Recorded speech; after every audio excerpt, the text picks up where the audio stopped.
When human consciousness is cramped down, constricted to me, my needs, my story, my fears, my desires, it creates a certain relationship to the outside world. Do you understand what I mean? So then, if all I know is me and what, how am I going to get what I need, and then everyone I meet becomes a potential pawn in my game of getting my needs met. See what I'm saying? Our relationship to the earth becomes, how can I get more for me? A bigger SUV that'll burn more gas, and another barbecue, and a bigger house with more air conditioning, and our entire relationship to everything becomes about acquisition.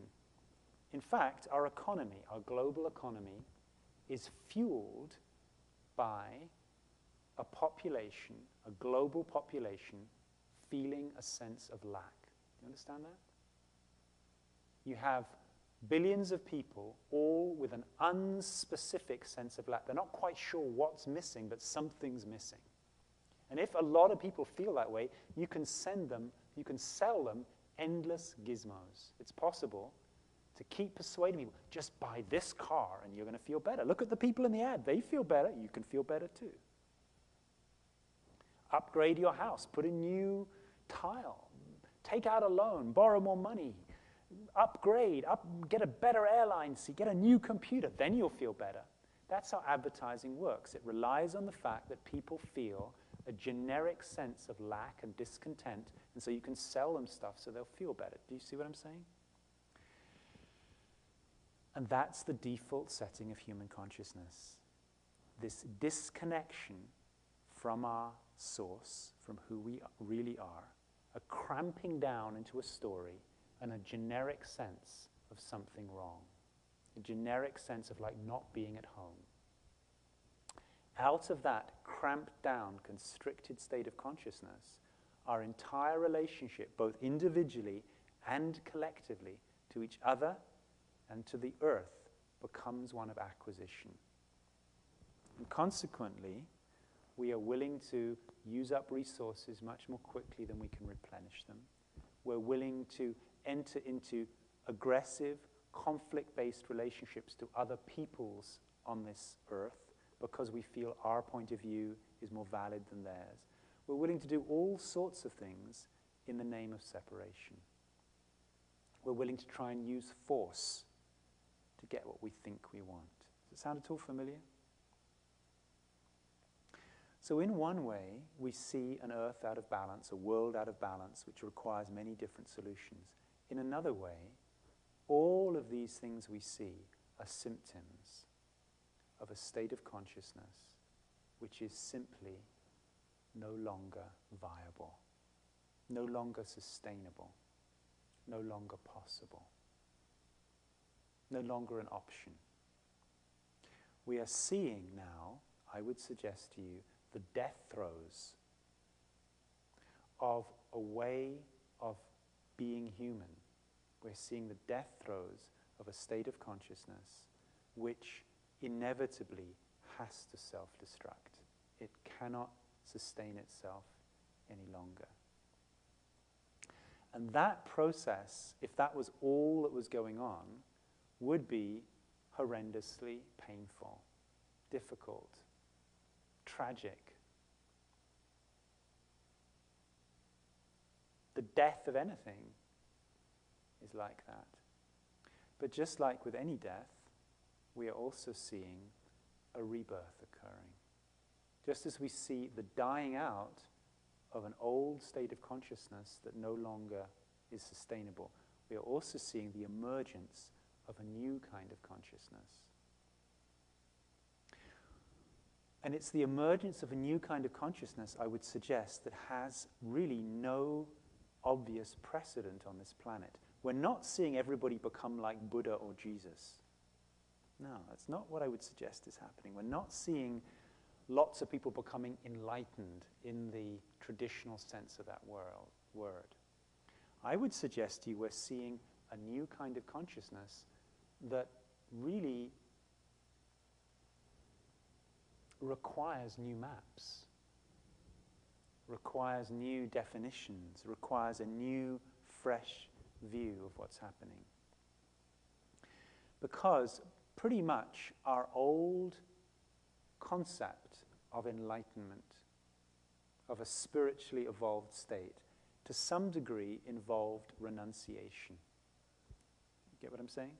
So if you think about Buddha or Jesus, for that matter, at least in the popular version of the story, Muhammad, most of the people we view as awakened have been monks or recluses. They have renounced sexuality, family, money, the world. Buddha was a monk. Jesus, at least in the popular stories in the Bible, was certainly not living in the suburbs with 3 kids and a mortgage and a car. You understand? He was.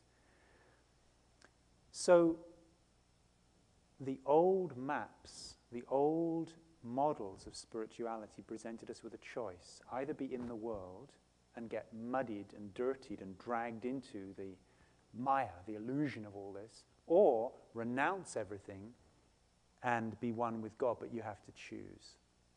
See what I'm saying? What I mean by a new spirituality, what I see as the emerging consciousness, simply does not buy into that choice. The people that my book reports on are, to some degree, awakened. They have access to that limitless dimension of themselves, but they are also involved, participating. As you see from the book, they are parents, they're sexual, many of them are in business, they're CEOs of large companies. Some. They're involved in organized religion. Many of them are politically and socially active. I call this new kind of emerging human being a translucent. I borrowed the word from the physical universe, because there are objects like the walls of this church which are opaque. Light cannot pass through. There are objects which are completely transparent, like a sheet of completely clean glass, like the plexiglass just up there on the balcony. If you look right into it, you can see the objects behind it completely clearly. Do you see what I mean? It's as though it's not there. It's transparent. But there are also objects like the stained glass behind me, like a crystal, which are called translucent.